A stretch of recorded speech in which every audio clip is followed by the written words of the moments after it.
દર્શક મિત્રો, આજે આપણે આવી ગયા છીએ લાખણી તાલુકાના ગેડા ગામે। ઘણા બધા રૂટ છે જેથી તમે આવી શકો છો।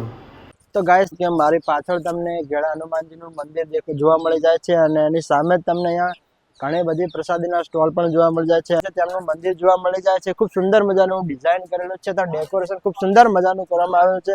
અહીંયા છૂટક પ્રસાદી પણ એટલે કે નાળિયેર છે પણ એ તમને જોવા મળી જાય છે। આપણે પહેલા હનુમાનજીના દર્શન કરીશું, તેનો ઇતિહાસ જાણીશું અને ત્યારબાદ જે તમને એનો પહાડ છે, જે નાળિયેરનો પહાડ છે, તે તમને હું આ વિડીયોની અંદર બતાવવાનો પ્રયાસ કરીશ।